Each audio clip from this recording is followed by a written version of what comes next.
Hello and welcome to Business Daily, coming to you from Seoul. I'm Mark Broom, sitting in for Lee Ji-yoon this week. Here's what you can look forward to in the latter half of our show. Korea, China and Japan sit down once again in hopes of advancing a three-party free trade agreement that has been in the works since 2012. What progress has been made so far? Young students in Korea find themselves mired in debt, unable to pay back their student loans. The numbers are on a sharp rise and it's becoming a growing source of concern. We have these stories and more coming up today.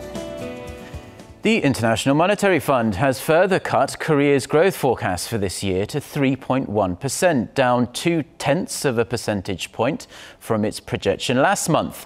The world body noted the country's average quarterly growth spurt observed at the start of 2013 had halved to about 0.5% in the last 3 quarters of 2014, with the Seoul ferry sinking being a turning point. It said that incident had a surprisingly large and persistent impact on consumer and investor sentiment. While the IMF welcomed recent monetary, fiscal and other policy changes to revive spending, it said growth hinged on the government's ability to effectively tackle cyclical and structural vulnerabilities. And a court in Washington, D.C. will begin hearing this week the case brought against the Korean government by US private equity firm Lone Star.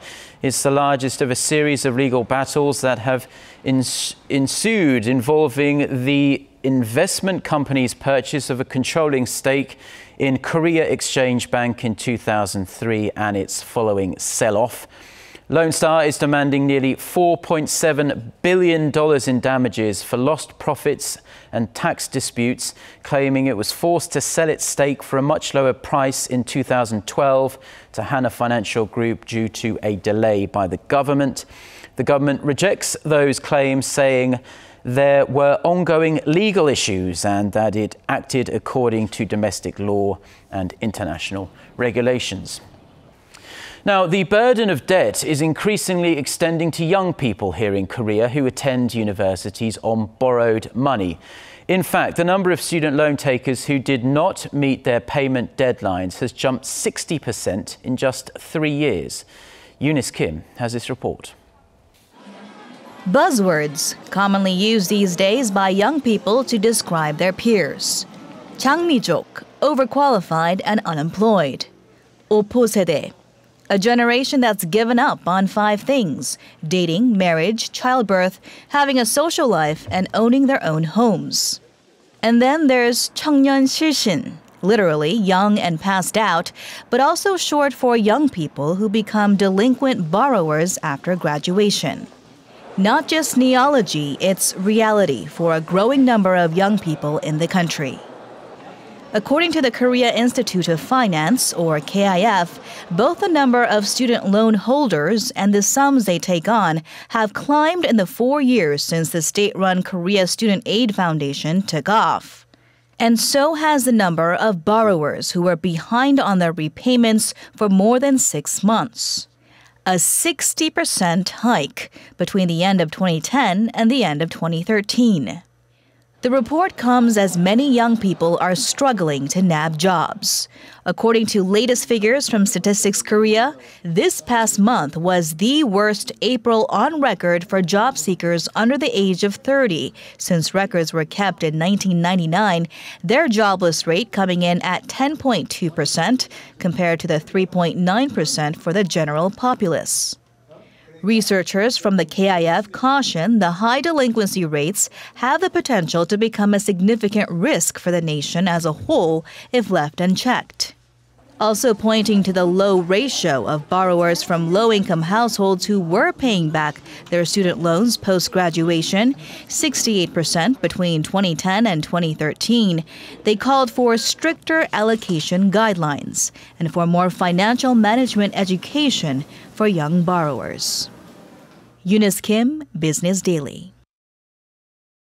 Now, a number of large-scale multilateral trade deals are in the works in Asia. They include the Trans-Pacific Partnership, which includes nations along the Pacific Rim, and the Regional Comprehensive Economic Partnership discussed among ASEAN countries +3.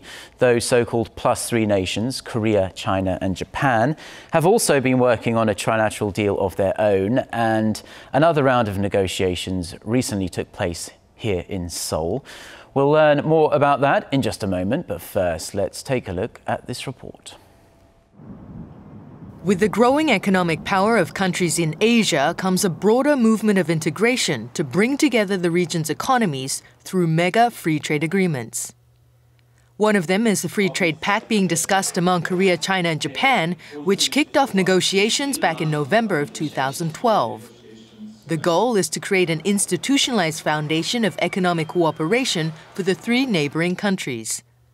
삼국이 자유무역을 했을 때 우리가 여러 가지 국가별로 난관이 있지만 그걸 극복하고 만약 FTA를 성공시킬 수 있다면은 그것은 세계에 주는 또 세계가 자유무역을 하고자 하는 그런 의지에 강한 영향을 줄 수가 있다. Chief negotiators from each country held the 7th round of talks until Wednesday, but progress has been slow due to differences on basic issues such as the scope and areas of the trade pact. Korea, China, and Japan combined make up for roughly 22% of the global population, 20% in GDP, and also trade, which is why the economic effects stemming from a potential trade deal are expected to be substantial. How far have negotiations come so far, and what hurdles still lie ahead for this trilateral trade deal? Now, for more on this, we're joined by Professor Song Soo-young from Jungang University. Thanks ever so much for joining us this morning, Professor. Yeah, thank you for inviting me here. So far, the three countries, Korea, China and Japan, have held 7 rounds of talks, as we just heard in that report. How much progress has been made thus far? It has started in 2012, and then there is not much progress has been made yet, as expected. However, that includes this trade agreement includes the wide range of commodities and products and the service and investment and intellectual property rights. So all areas are considered. Therefore, it takes long, and the different attitude towards the trade agreement between China and especially Japan, that would be a hurdle to be overcome in the future. Yes, a huge hurdle. And as you mentioned, the talks kicked off in 2012, so 3 years ago now. Can you tell us about the scope of this free trade deal? In particular, what areas will it cover, and what are some of the issues Korea is really pushing for? Especially Korea has pushed for, because Korea has shown some advantage in some high-end product and some electronics and other areas such as some parts and some automobiles, especially against China. However, Korea and China has a little bit inferior to that to Japan in terms of some high-end parts and car automobiles and some areas of electronics.